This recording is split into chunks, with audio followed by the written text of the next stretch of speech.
Bouna a tourné le dos au chaos. Fermé depuis une semaine suite aux affrontements intercommunautaires, le grand marché de cette ville du nord-est ivoirien est à nouveau ouvert depuis hier. De nombreux commerces sont également ouverts, ce qui sonne la reprise économique à Bouna. 3 semaines après le drame de Bassam, la violence des terroristes n'a pas eu raison de l'affluence sur les plages. L'une de nos équipes s'est rendue sur plusieurs plages. Le constat révèle que les jeunes sont venus de tous les quartiers du district d'Abidjan pour s'égayer. Les restaurants aussi ont repris leurs activités. L'association des raffineurs africains a 10 ans. L'événement a été célébré au cours de la 11e assemblée générale de l'association qui vient de se tenir à Marrakech au Maroc. En ligne de mire, la perspective d'une Afrique émergente. De grands chantiers sont envisagés pour le développement du continent. Et puis l'aéroport international de Bruxelles a très partiellement rouvert ce matin. Un début de retour à la normale avec 3 vols symboliques. Mais il faudra encore de longs mois avant qu'il puisse être pleinement opérationnel. Les voies d'accès sont filtrées par la police. Voilà pour le sommaire. Bonsoir à tous. Bienvenue dans la grande édition. Tout d'abord, direction Yamoussoukro. La capitale politique ivoirienne a abrité ce dimanche la 3e conférence régionale du district 9101 du Rotary International. Le chef du gouvernement, Daniel Kablan-Duncan, a participé à cet événement annuel qui regroupe les pays de la CEDEAO, de l'Afrique centrale, de la France et des États-Unis. Le don de soi à l'humanité reste le centre d'intérêt de ces assises, le compte-rendu de Kader Sogodogo. La Côte d'Ivoire a l'honneur d'abriter cette année les assemblées et conférences du district 9101 du Rotary International qui regroupe 10 pays. Le Burkina Faso, le Cap-Vert, la Gambie, la Guinée, la Guinée-Bissau, le Libéria, le Mali, le Sénégal, la Sierra Leone et la Côte d'Ivoire. Le poste de gouverneur de ce district est occupé depuis le 1er juillet 2015 par notre pays. Ces 5 jours de travaux en Côte d'Ivoire sur les terres de feu le président Félix Houphouët-Boigny, Yamoussoukro, permettent à ce district de faire l'état de ses actions.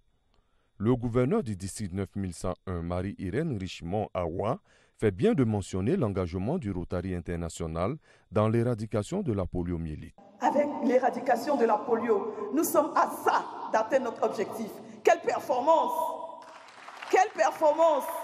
Lorsque le Rotary a eu cette vision en 1985, personne n'espérait que la polio serait un jour la seconde maladie éradiquée après la variole en 1980. Le Rotary y a cru. Les Rotariens ont travaillé. Et jusqu'aujourd'hui, Monsieur le Premier ministre, les Rotariens, chacun des Rotariens ici, continue de lever une contribution pour arrêter définitivement, une fois pour toutes, la polio de la surface de la terre. Le Premier ministre Daniel Kablan-Duncan, accompagné de certains membres du gouvernement, salue l'engagement du Rotary International à redonner le sourire aux plus faibles. Et grâce à vous, maintenant, ces choses faites, la polio a été boutée hors de Côte d'Ivoire. En attendant qu'elle soit boutée hors d'Afrique et hors du monde. On vous le doit, à vous toutes et à vous tous. Le président de la République et le gouvernement, par ma voix, saluent vos actions en faveur des couches vulnérables de nos populations. Vos actions sont concrètes, ces actions sont profitables et ces actions sont efficaces. Cette année, le Rotary International entend poursuivre ses actions dans les secteurs de l'environnement, l'éducation, la santé et l'hydraulique. Du 28 mars au 1er avril 2017, c'est le Sénégal qui va accueillir les prochaines assemblées et conférences du district 9101 du Rotary International. Et ces nouvelles qui nous viennent de Bouna, fermé depuis une semaine suite aux affrontements intercommunautaires, le grand marché de cette ville du nord-est ivoirien est à nouveau ouvert depuis hier. De nombreux commerces ont également ouvert, sonnant ainsi la reprise économique à Bouna. Envoyé spécial dans la ville, Mamadou Kouassi. Après les affrontements communautaires à Bouna, l'heure est maintenant à la reprise des activités socio-économiques dans la ville. Ce samedi 2 avril 2016, le grand marché de la ville de Bouna, partiellement endommagé et fermé depuis une semaine, ouvre ses portes. Et ce, à la grande joie des populations. Comme actuellement, en tout cas, ça va, la sécurité est là. Bon, grâce à Dieu, ça va. Bon. Nous, on est sortis pour vendre un peu. Peut-être ça va donner courage à les autres commerçants aussi de sortir. Comme j'ai vu, les camarades sont à vendre là. Après ça, je suis venu ici. Je vois comme il y a un peu la peur. Quoi. Il y a continué. Les gens avaient peur de venir au marché. Aujourd'hui, vous voyez le marché, non? Dans le monde aujourd'hui. On se débrouille du riz blanc là, avec tomate, les boutiques là même, on ouvre un côté et puis l'autre côté c'est pas ouvert. Je suis heureuse parce que ce matin, tout ce que nous voulons pour la cuisine. Je vais faire sauce claire. Ça fait au moins 2 semaines qu'on ne gagne pas photo. Le principal point d'attraction de cette reprise des activités dans le marché, c'est bien la boucherie. Les clients retrouvent la viande de bœuf avec beaucoup de satisfaction. Bon, pendant ce temps, on achetait du poisson. Et puis, il y a des quartiers où il y avait des aubergines. Donc, on s'approvisionnait un peu. Bon, cette viande-là, ils comptent manger la sauce aubergine accompagnée du riz. Bon oui, on est content. C'était ça notre travail. Donc c'est par rapport à ces événements-là, il y a eu tout le monde est resté à la maison. Aujourd'hui, Dieu merci. Malgré la situation, le prix du kilogramme de la viande de bœuf n'a pas changé. Il est resté à 1500 francs CFA. Au marché comme dans la rue de la ville de Bouna, nombreux sont ces commerces qui ont rouvert. Une façon de dire que la crise à Bouna est passée et place désormais au développement et à la culture de la paix et du pardon. Mamadou Kouassi nous apprend aussi que sur place à Bouna, les médiations se poursuivent afin de ramener définitivement le calme. Sur initiative du préfet de région du Bunkani, le corps préfectoral est en tournée dans les villages qui ont été le théâtre des affrontements la semaine dernière. Toutes les communautés sont sensibilisées à la cohésion sociale pour prévenir d'éventuels conflits. Reportage.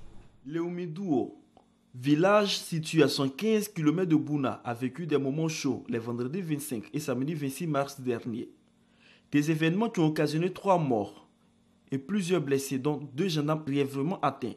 À cela s'ajoutent de nombreux dégâts matériels et le déplacement de plusieurs populations, dont le chef de village résident et le corps médical. Aujourd'hui, le sous-préfet central de Bouna va à la rencontre des populations de ce village lobby en compagnie du chef de village. Le sous-préfet est allé apporter un message de cohésion et de paix. Richard Zemin est venu demander le désarmement et le retour des déplacés. On est venu leur demander pardon, de désarmer le cœur et désarmer aussi les mains pour que nous puissions vivre en bonne intelligence comme on l'a toujours été, comme on a toujours vécu. Donc vraiment je demande pardon à mes parents lobby, je leur dis que cette crise-là ne doit pas faire en sorte que le village se divise. Quand on est chef, on a un dépotoir, une poubelle. Je demande à tout le monde, tous ceux qui sont en brousse, à commencer par le chef résident, mon grand frère, ma maman, mes grands-sœurs, mes parents, tous ceux qui sont en brousse aujourd'hui, parce que j'ai demandé à héberger des personnes étrangères de regagner le village. Je demande aussi aux Dozo, même qu'ils soient mauvais, mais ils font partie de ma population. Ils n'ont qu'à déployer les armes et regagner le village. On va continuer de vivre ensemble. Pour les populations visitées, la hache de guerre est enterrée. Il faut selon eux penser au développement de Léomidouo. Je souhaiterais que les gens reviennent au village. Il faut dire quand ça a commencé, tout le monde sont quittés dans le village pour aller en brousse. Moi, j'ai fait 4 jours en brousse. Mais ça avant que soit ici arrivé. Mais ce que ce préfet a dit, je voudrais que la population revienne au village pour que la paix soit. Nous puissions rester ensemble comme d'habitude. Après Léomidouo, le sous-préfet de Bouna et sa délégation ont échangé avec les populations de Saliédouo. Ici, on enregistre un mort lors des événements. Le message n'a pas varié. Invitation au désarmement, au pardon et au retour des déplacés. Le pardon est une réalité ici à Saliédouo, car les populations Peul déplacées ont regagné leur domicile et vivent en parfaite collaboration avec les autres populations de ce village. Autre tentative d'apaisement et de réconfort, une semaine après les événements de Bouna, ce week-end, des leaders de mouvements de jeunesse ont investi le terrain pour calmer les esprits et inviter à la cohésion. Ce collectif dirigé par Charles Niaoré a aussi fait des dons pour la prise en charge des déplacés. Le point avec Herman Niamia. Ces responsables de mouvements réunis en un collectif de soutien au chef de l'État et au RHDP sont venus échanger avec leurs amis et frères de la capitale du Bunkani. Ces échanges visent à aider au retour au calme après les conflits intercommunautaires qui ont fait près de 20 morts la semaine dernière. La délégation conduite par Charles Niaouré, président de la Force 2015, s'est entretenue tour à tour avec les jeunes de la communauté Lobi et ceux des communautés Koulango et Malinké qui sont opposés. Face à la situation, le président du collectif des mouvements de soutien au président de la République et au RHDP, Charles Niaouré, a exhorté ses hôtes à taire les rancœurs et les a invités à l'entente et à la cohésion. Que ce soit les jeunes Lobi, les jeunes Koulango, Malinké et autres, que ce soit donc les chefferies traditionnelles,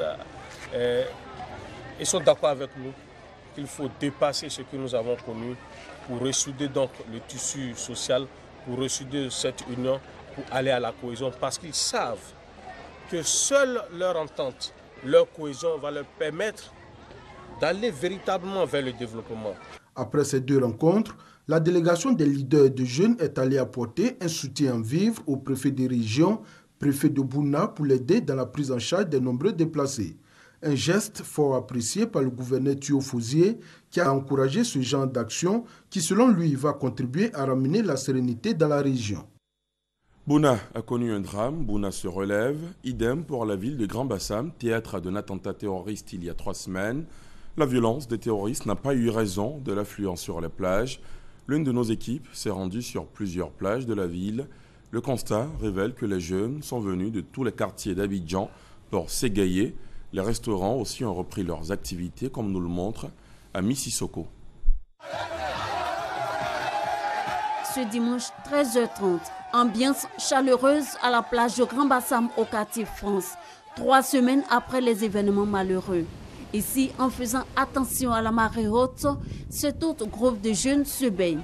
Tous se divertissent sous la surveillance des forces de l'ordre et de la police maritime.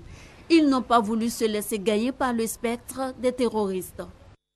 Malgré ce qui s'est passé, nous on vient toujours pour rassurer les gens que ça va, la situation est calme. Ils viennent de Yopougon, ils sont venus avec un convoi pour venir s'amuser un peu. Vous voyez, il y a beaucoup d'hommes et tout le monde s'amuse, ça se passe très bien. On est venu en convoi à Zadje, c'est la meilleure plage.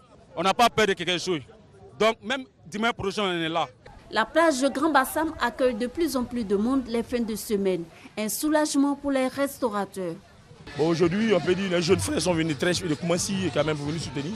C'est mieux que zéro qu'on peut le dire. Tout ce qu'on a préparé, c'est fini. En tout cas, ça va. Je vois que ça commence à aller. Ça commence à aller. Pas que les gens vont avoir peur, quoi. L'attaque terroriste du 13 mars dernier n'a entaché en rien la joie de vivre des Ivoiriens, comme on a pu le constater encore ce dimanche. Comment la Côte d'Ivoire lutte-t-elle contre le changement climatique? Sujet abordé au cours de la récente conférence des partis de Paris COP21. Eh bien, toute la stratégie du pays est contenue dans un programme mis en place depuis 2011 par le ministère de l'Environnement et du Développement durable. Il s'agit de la RED+, le mécanisme de réduction des émissions de gaz à effet de serre. On le découvre avec Herman Niamia. Au cours des dernières décennies, la déforestation et la dégradation des forêts ont été très marquées.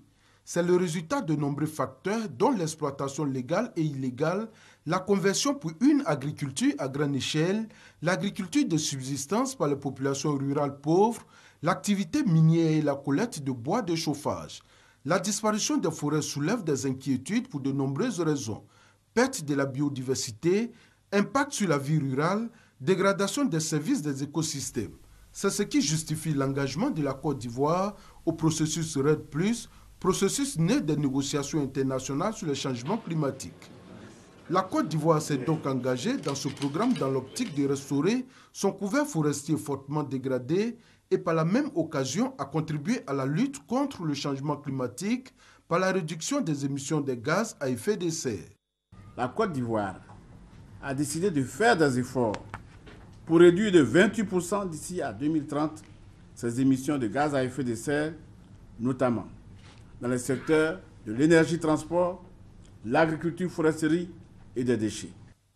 La réussite de ce programme de lutte contre la réduction des émissions de gaz à effet de serre repose sur l'identification des causes de la dégradation des forêts et la mise en œuvre de mesures telles que le découplage entre la production agricole et la déforestation, c'est-à-dire produire plus sans détruire la forêt. Pour atteindre l'objectif agriculture zéro déforestation, des organisations de la société civile du domaine de l'environnement sont impliquées. Tous les jours que je fais, il y a les exploitants, il y a des coupures, des bois, des ceci, des essences. On dit ça finit, ça finit. Il y a des programmes, il y a des processus. En tout cas, on espère qu'ils vont restaurer cette forêt. Tout dernièrement, la COP 21, où le monde entier s'est retrouvé à Paris.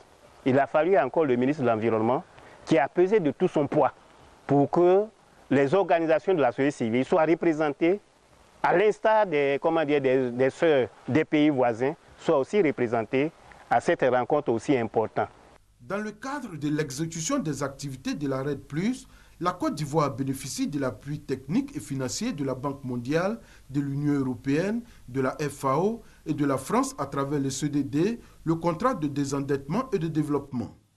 Notons que la Côte d'Ivoire figure au nombre des pays pilotes de la phase 2 du PIF, le programme d'investissement du Fonds climatique.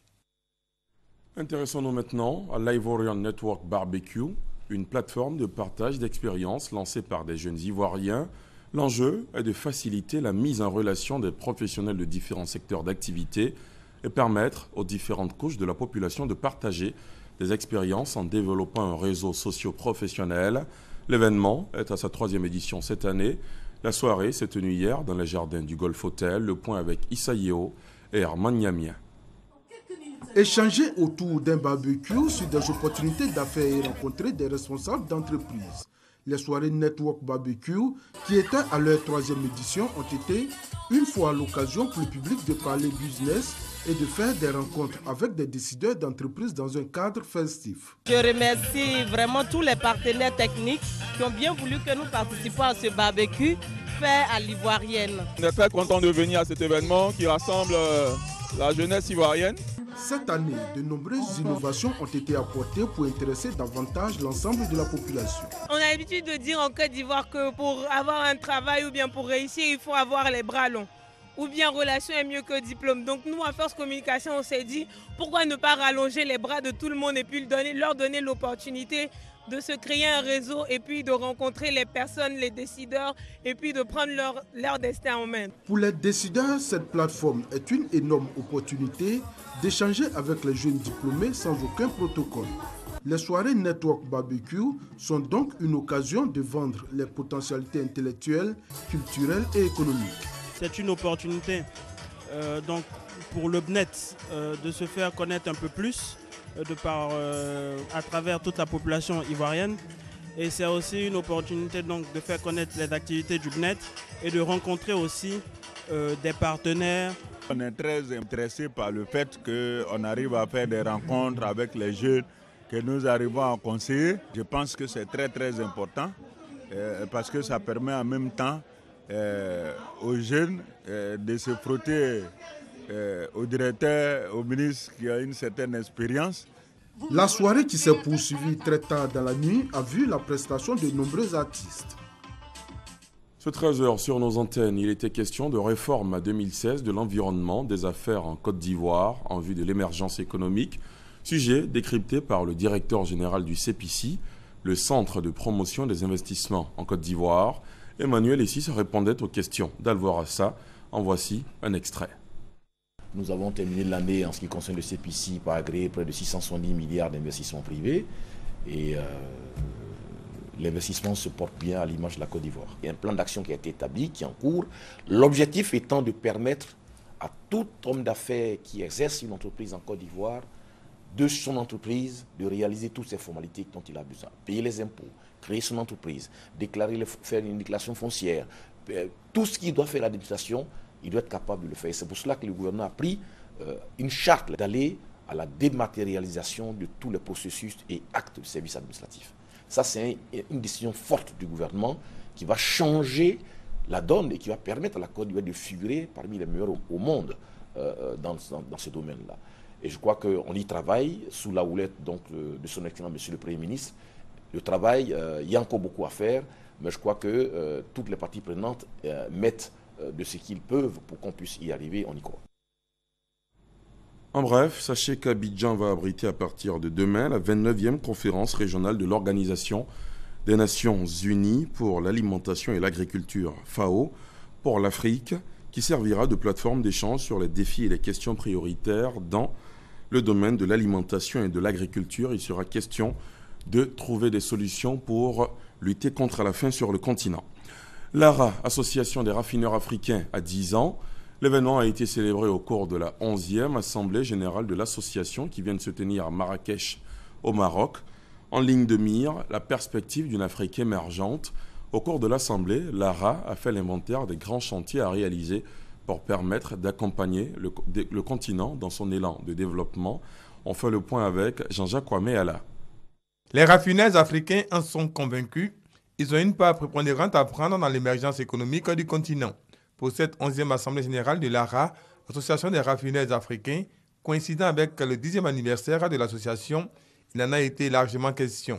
3 jours durant, les 500 participants à cette assise ont élaboré une feuille de route de l'industrie du raffinage dans la perspective d'une Afrique émergente. Les produits pétroliers, s'ils se contentent de rester dans les zones urbaines, je pense qu'on n'aura pas atteint l'émergence. Mais si les produits pétroliers sont irradiés partout dans les campagnes les plus reculées, à des prix compétitifs, avec une qualité irréprochable, à ce moment-là, on pourra véritablement dire que le pétrole a contribué à l'émergence, disons, de l'économie de tel ou tel pays.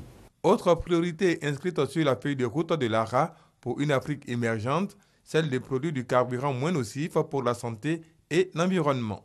Dans cette optique, les raffineurs africains envisagent d'introduire les biocarburants dans l'industrie pétrolière. Fabriquer des carburants plus propres, c'est très difficile pour les raffineurs.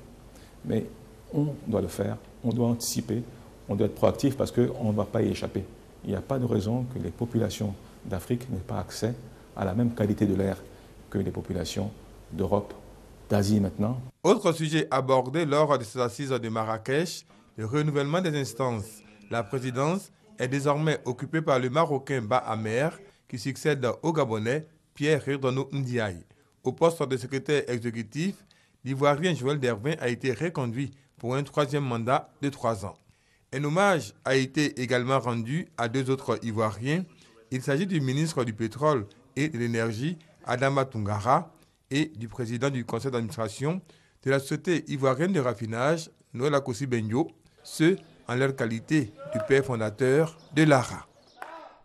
En politique, le responsable du Rassemblement des Républicains de la région de Lakota s'est rendu récemment dans les localités de Daïri, Bazo, Lilié, Daligou Lilié et Gbaïri, une tournée d'Abdoulaye Kouyaté pour parler développement et émergence, Salimatou Dia, Hamza Diaby. Le RDR à la rencontre des populations d'Ida de la région de Lakota. Le secrétaire départemental du Rassemblement des Républicains de Lakota, Abdoulaye Kouyaté, a parcouru des kilomètres de Gazolilié à Daïri, en passant par Daligou-Lilié et Gbaïri pour répondre aux préoccupations des jeunes, femmes, hommes et chefs d'Ida de Lakota.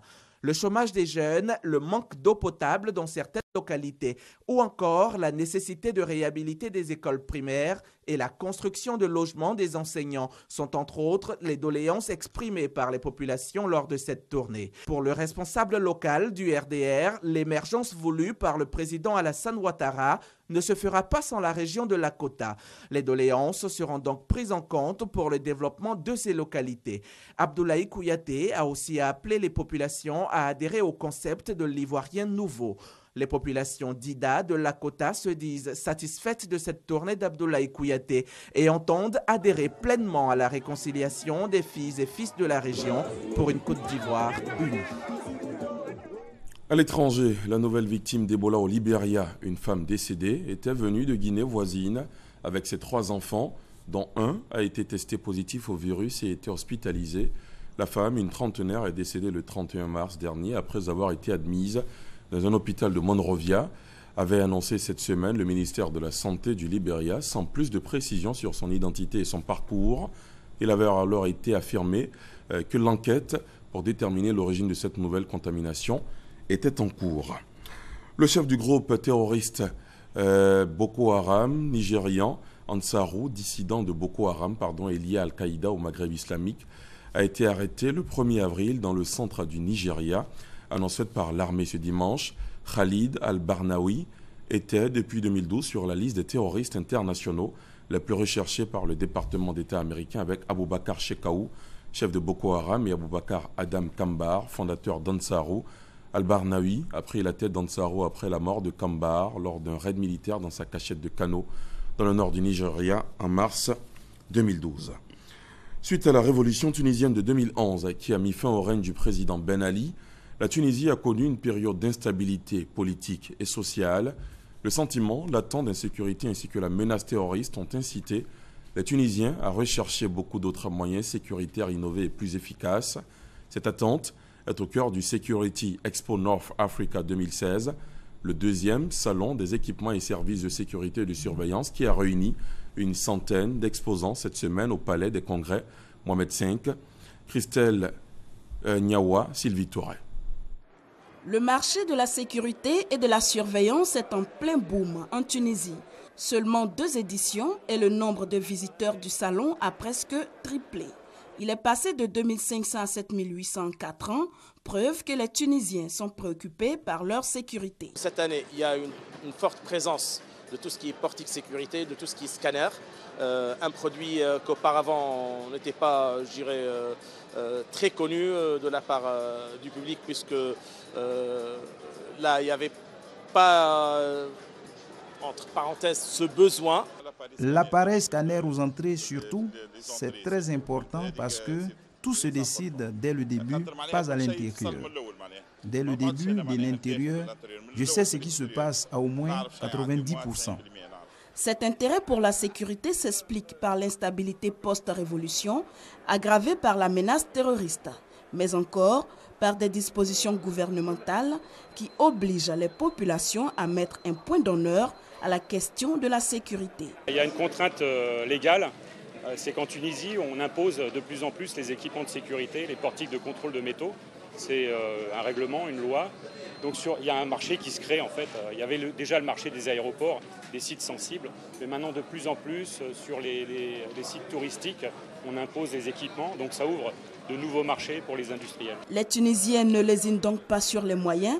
Ils sont prêts à débourser entre 115 000 et 230 000 francs CFA pour une caméra classique, voire plus de 850 000 francs pour une autre plus intelligente. Depuis les attaques contre les musées de Bardo et un hôtel de Sousse en 2015, hôtels, restaurants et centres commerciaux corsent les dispositifs sécuritaires pour filtrer les entrées et les sorties des visiteurs. L'aéroport international de Bruxelles a très partiellement rouvert ce matin, un début de retour à la normale avec 3 vols symboliques, mais il faudra encore de longs mois avant qu'il puisse être pleinement opérationnel. Les voies d'accès sont filtrées par la police et des soldats lourdement armés, également très présents dans des tentes blanches installées à l'extérieur pour contrôler les bagages et faire passer les passagers dans des portiques avant de leur autoriser l'accès au lieu. Un vol très particulier de la compagnie Bruxelles Airlines depuis l'aéroport de Zaventem de Bruxelles. C'est le premier vol, 12 jours après sa fermeture, causé par des attentats. Ce dimanche, l'aéroport a rouvert ses portes. On espère qu'il n'y aura pas trop de problèmes, il n'y aura pas trop d'attentes aussi. Je pense que c'est l'aéroport le plus sécur du monde, non? Pour l'instant. D'un côté, c'est un bon signe. De l'autre côté, je ne sais pas comment on peut réagir au sentiment qu'on va avoir en pensant que autant de personnes sont mortes là. Une ouverture partielle, sous haute surveillance, seulement quelques passagers. La peur résiste aux assurances données par les autorités. C'est que, bon, comme tout le monde, on a un peu de peur, mais bon, il faut quand même surmonter sa peur aussi. Seulement 3 vols symboliques de la compagnie belge Bruxelles Airlines ont décollé à destination de la Grèce, du Portugal et de l'Italie pour ce premier jour. 2 emails, en fait ils ont changé l'heure de départ et aussi un appel de la part de Bruxelles Airlines et en confirmant que je démarre bien de Zaventem. Les travaux de rénovation du hall de départ sont encore en cours. Ils ne s'achèveront pas avant le mois de juillet. L'aéroport avait été le théâtre d'un double attentat suicide le 22 mars dernier, suivi d'une explosion dans le métro bruxellois, faisant 32 morts et 340 blessés. En France, une marée humaine a déferlé ce dimanche dans la capitale. 43 317 concurrents ont pris le départ de la 40e édition du Marathon de Paris. Il s'agit d'un nouveau record de participation. L'épreuve a été remportée par les Kenyans chez les hommes comme chez les femmes. Le vainqueur, Cyprien Cotut, a parcouru les 42 km en 2 h 7 minutes.